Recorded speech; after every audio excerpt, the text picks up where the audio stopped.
Hi, this is Dustin Lanier. Thanks for listening. Please find me on LinkedIn for original public sector operations content every week, and please reach out to me if I and my team of procurement professionals at Civic Initiatives can help you be a public procurement change agent.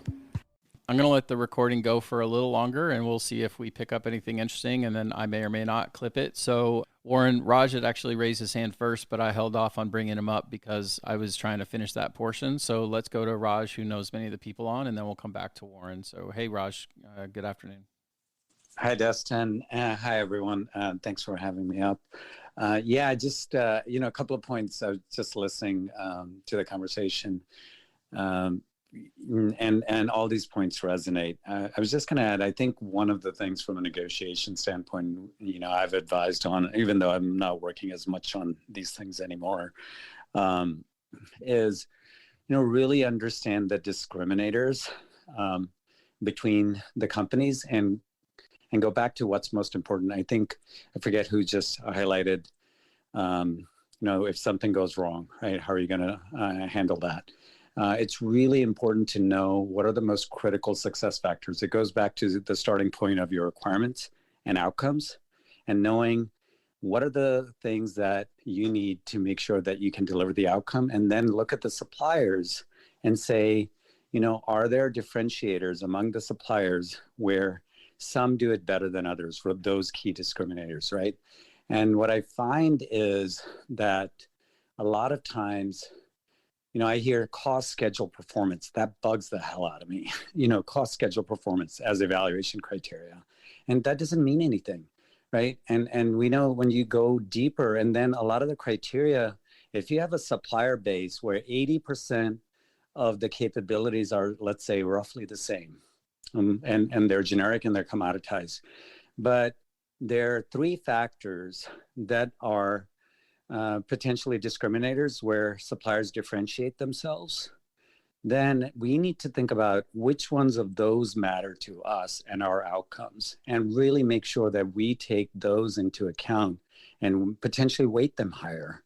So that's kind of the main thing that I wanted to add, and I could provide some examples if you like, but that's one thing. And then the second part really quick is, doing your homework. I'm sure you all have talked about it. I just joined the room, but there's one quick example where, many years ago, 18 years ago, I work, if you all remember Gateway Computers, they were buying a lot of hard disk drives. One of the things we found in 10K reports for some of the suppliers was they had some aggressive targets to meet on sales that they had committed to on Wall Street. And we knew through other research that they weren't going to meet those. So we used that information as part of negotiation because we knew they had to hit those targets. So those nuggets are really important, but you do have to dig. So those are the 2 points, Dustin, I just wanted to make. Thank you. Yeah, those are great. I do find, and in our own practice where we're helping states with doing RFPs in certain areas, really trying to identify what are the differentiating requirements. So, for example, if you're doing a bid that is in like a health and human space, and someone says, "Well, these 120 things have to happen," or people will die, kind of things. Those are very important, but if we weight those to where the 4 vendors in the space who can do that all do that, then our evaluation points end up with 92.5, 93.4. And then now we're arguing with vendors about why they didn't get this quarter point or that quarter point. And so trying to say these things are all the baseline, you have to have these to walk through the door, and then the evaluation is on the type of partner that you are with us. Right. And I think that is a different way of doing some of these solicitations. So any of the folks on the stage who haven't talked in a little while, how do you try to incorporate differentiating kind of characteristics as opposed to just listing things that that everyone who is qualified does, so that it overweights that part of the evaluation? One thing in Louisiana, I've been hesitant to speak up about it because this isn't a raving endorsement for our process, but historically we've been very prescriptive in our RFP criteria. Overly prescriptive is one of the things that I have been trying to correct. And as a result, I think we kind of negotiate ourselves away from the negotiating table.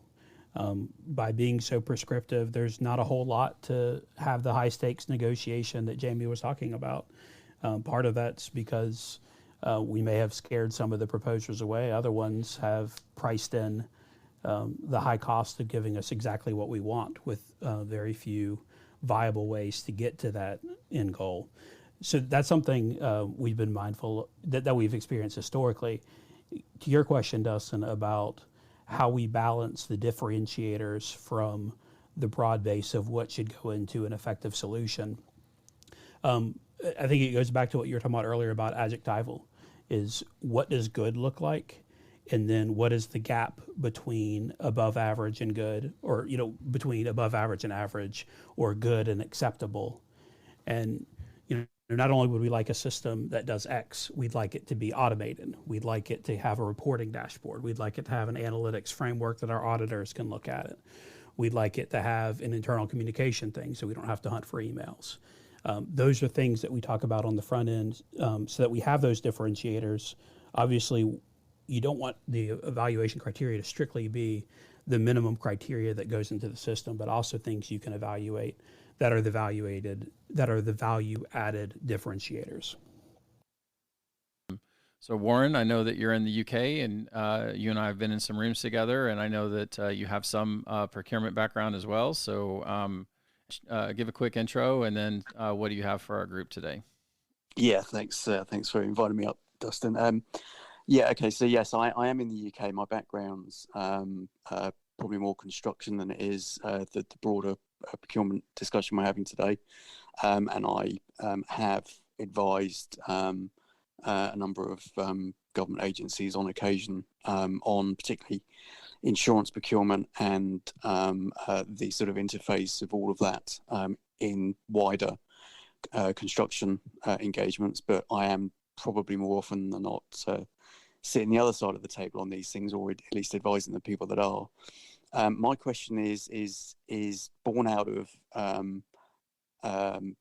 hard-learnt lessons over some 25 plus years of how different the end product can end up being to that was originally being envisaged by both public sector and private sector in delivery.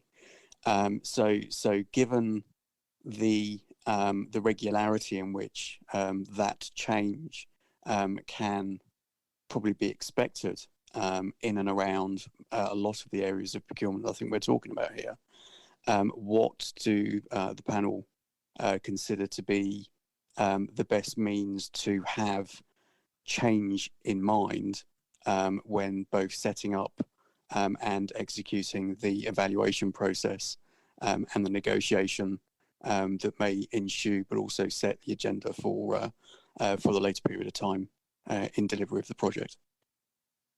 Hey, Dustin, this is Jaime. Just quickly, that made me think there's two books and resources that I wanted to throw out there. Obviously, I'm sure that most of us on the call have read Getting to Yes, right? It's just a classic negotiation book. If you haven't read it, read it. It's just fantastic around basic, the foundational principles. But Warren, as you were talking, it made me think there's a British gentleman that I came across a few years ago. His name is Scott Wayne, and he owns Envoy out of Richmond, Virginia, and Canvas Studios. He wrote a book called Cartography of Negotiation. I think it's on Amazon. Really, it just builds on the classic text of negotiation theory, and it's informed by real life scenarios. Just a terrific read. So I just wanted to throw that out there. Follow on, I guess, from that is that I sometimes find that the robustness or the energy that's put into negotiation and the positioning that is then is actually setting a secondary agenda and a secondary culture, if you like, within the project that is probably as important as winning that negotiation. And so I'm just curious to know, sort of, particularly in this context of change and change management, which I think is one of the single biggest risk focuses in the actual execution of a project beyond its original evaluation. All of that together is what I'm curious to know how that sort of envisaged and thought about in the earlier stages of setting up the procurement setup on these deals. You're seeing people try to do some deconstruction on the RFPs. So Jonathan mentioned, very prescriptive RFPs with 1,000 requirements that don't leave any post change. We did a session on some agile procurement concepts a couple weeks ago, like more solution based type work. So we can try to pick up again on how evaluation negotiation drives there. But I think the whole thing, like how do you construct these relationships so that they can anticipate that change will happen, and how do you manage that change is certainly a topic that again could be talked about for days. Anybody have anything to chime in for Warren? Go ahead, Jenny. And one benefit we have under our regulations in Massachusetts under 801 CMR 21 is we have a section that says, notwithstanding any of the language or what was in the procurement, the department has the ability to negotiate any item in the procurement if it provides a better value than what was provided before. So it allows you to kind of navigate those changes that happen either at the vendor or at the department if something that you initially had started with isn't working out and you want to fine tune it, but it prevents the vendor from making changes because it has to be negotiated. So that's a benefit and flexibility, kind of a window that we put into the procurement process to deal with those issues. The biggest risk that we have are when the vendor ends up changing their systems, or they lose people, or they change their product. That's the biggest issue that we have, I think, when you're doing a procurement and then you implement and there are major changes that happen. Let's come to Jennifer. Jennifer, say a quick hi and what do you have to contribute into our discussion? Hi, everybody. I think most of the folks on the panel I have connected with, so glad to see everyone. And Dustin, thanks for having us all together today. Happy Wednesday. In my world, I align public procurement buyers with suppliers who have cooperative purchasing contracts that can add value and save money. And my question for the panel today is related to cooperative purchasing. Once you've determined that you're going to use cooperative purchasing, what requirements does your agency have for documenting the evaluation or negotiation process? And how does it differ when you're putting out your own solicitation? So to keep contexting that, like when an award is made, then a lot of the states have to say, well, what was the evaluation process that was done and so forth. So how do you guys have to validate if somebody else led something, whether their evaluation met your expectations? Have you guys had to deal with that in the process of choosing what you use? It's probably somewhat more of a state question. So I don't know if Jamie, Jonathan, or Jenny have any feedback on how if they actually want to see something in how the evaluation was done, or they just want to know that it was done. So Jamie, how do you guys deal with that? Yeah, so our statute and our rules in our state require the state of Maine to participate in any cooperative RFP that we ultimately want to jump on a contract as a result of that RFP. But I think more to the question, Jennifer, is that the cost evaluation in the scoring has to be a minimum of 25% of the total scoring points. That's like the big criteria for us. We also look at the consensus scoring notes. We're flexible on individual notes as long as there is 25% of cost. That's our number one driver.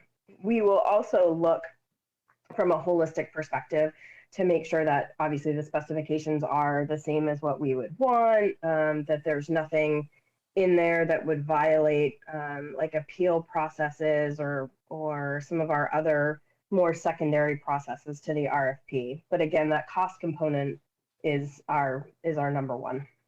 And Jamie, great feedback. Thank you. And also, when you see that the cost component has met that 25%, do you guys do additional negotiations on top of that, or are you often just accepting the pricing and or any other benefits that come with that contract as is.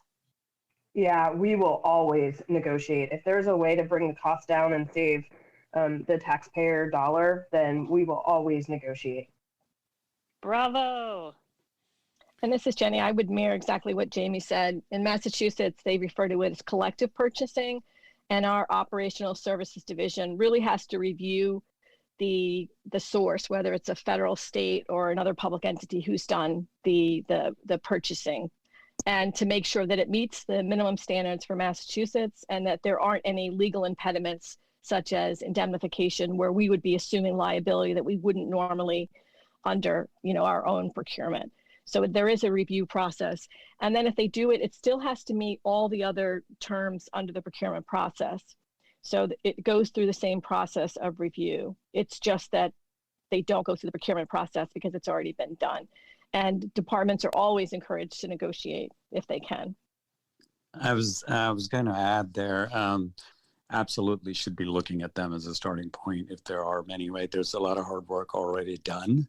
So, but a lot of the areas that I know I've been involved in lately are emerging technologies, emerging kind of complex areas where there's, let's say, still emerging, even supplier bases are emerging.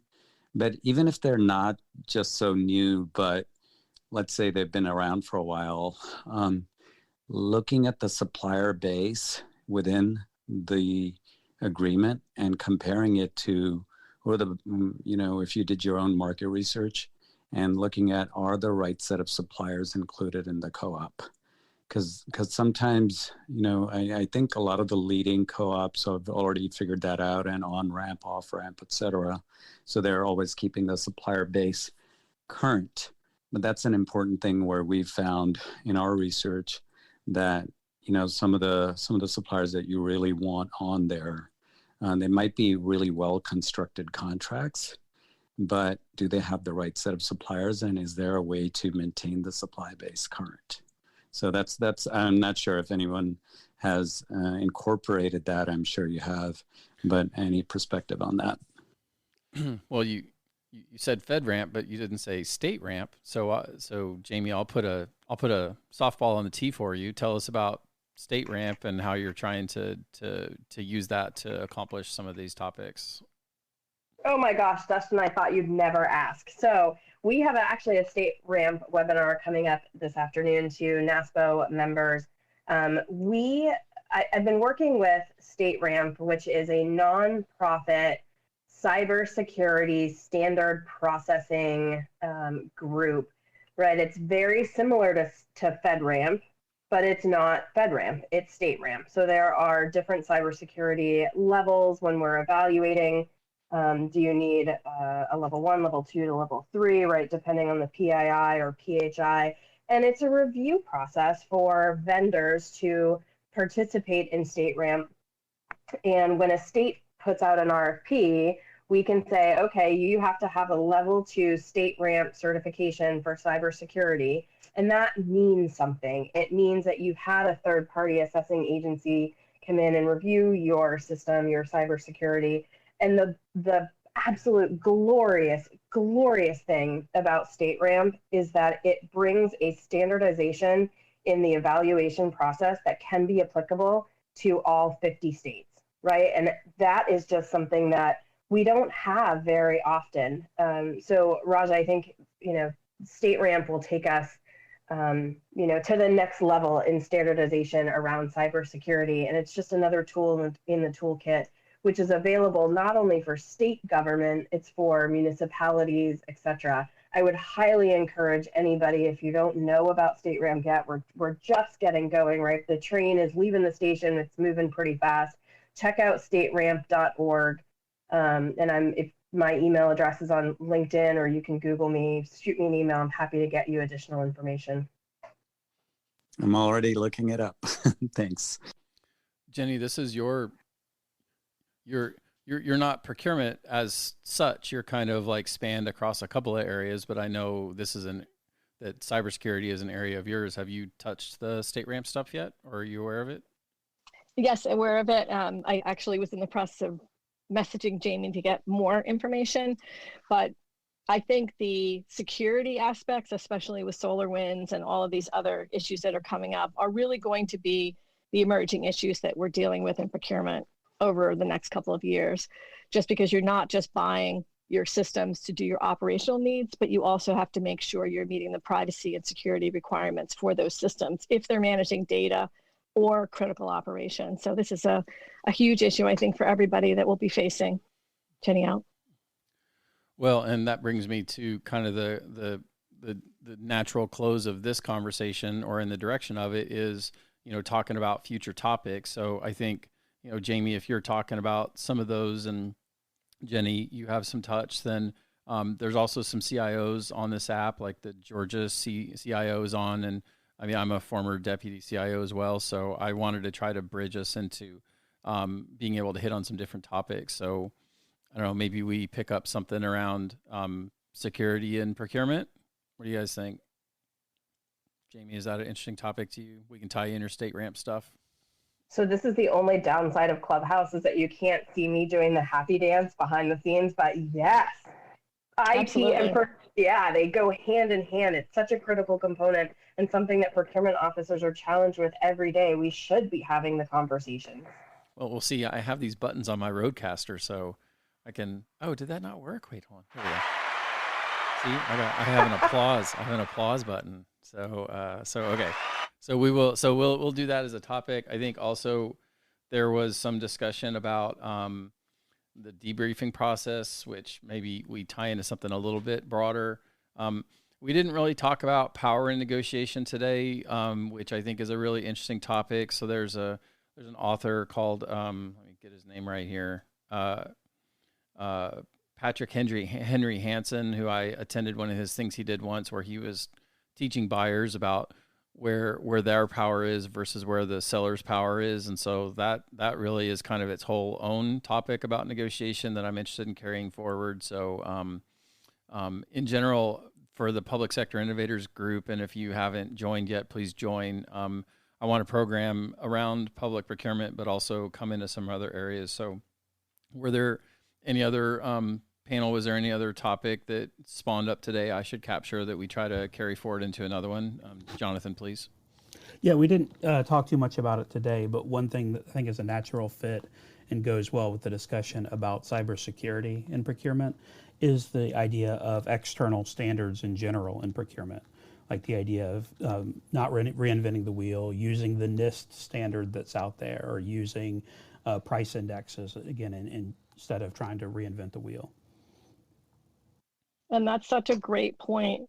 Jonathan, thank you for bringing that up, because what we're finding is that in the audit world for government, there are a lot of auditors that are now focusing on doing IT and cyber audits. And it's kind of a new emerging area of the audit, because they have to make sure that the data is reliable in the systems that are pulling at least the financial information. So that's kind of all over the place. And if a state does not have a standard to do this review, it puts them at risk that auditors are going to be identifying the standard. And that's, difficult for a lot of governments. We have standards, so we're working on that. But this is going to be a really big emerging issue on the government audit side. Right. Jenny out. It's not just useful in cybersecurity. The example that I had in the back of my mind, but there's probably a dozen other use cases, is document shredding. So whenever we did our very first document shredding contract 8 years ago or something, we were, pulling out our ruler and was like, okay, so what's a fair millimeter measurement? We want no more than 4 millimeters in this dimension and 2 millimeters in this dimension. And we think that's sufficient because, they would never be able to see more than 3 letters at a time.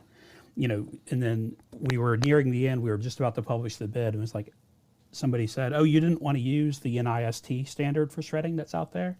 We were kicking ourselves, that it never occurred to ourselves that there was a national standard that we could reference, and any vendor out there that was worth their salt would not only recognize that standard, but would be able to articulate it and implement it better than we could even ask for it.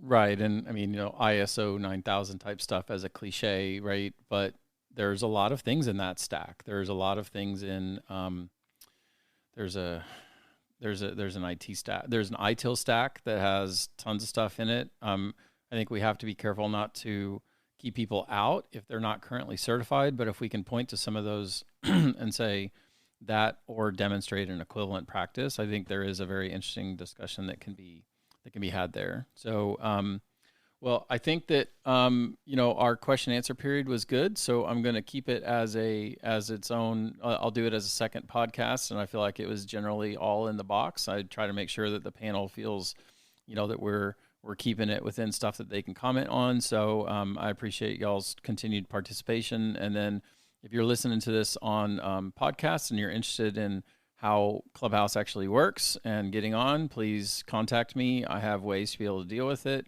Well, I can't end now if Victor just came in at the very last second. So let me see if Victor wants to come and say hello for 1 second. Victor, we were talking. Victor is a senior buyer with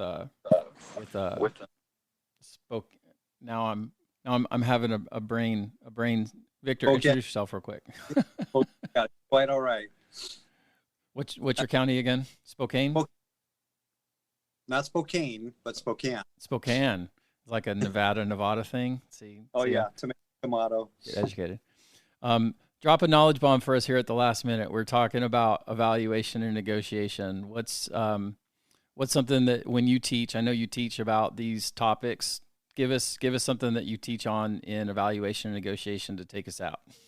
Well, for both, I would say when it comes to alerting your evaluation team, also your supplier world, you got to make sure what you're doing is clearly spelled out in the RFP. You can't make this up on the fly. If you want everyone to know in advance what's required of them, what's the evaluation process, what's open to negotiation, what do they need to prepare in their document to say, we have concerns about this, you got to spell it out. My two cardinal rules, and I say this every time, when there's an issue, what does the RFP say? And two, if it's not in the RFP, it does not exist. See, now I'll use another button on my Rodecaster. Here we go. That was a knowledge bomb. You came in at the end with a knowledge bomb, Victor. So we're wrapping so that I can have our upfront session and our question session be about 30 minutes so that it's consumable by people with the podcast, which is Public Procurement Change Agents.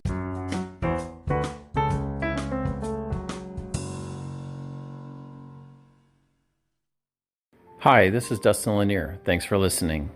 Please find me on LinkedIn for original public sector operations content every week, and please reach out to me if I and my team of procurement professionals at Civic Initiatives can help you be a public procurement change agent.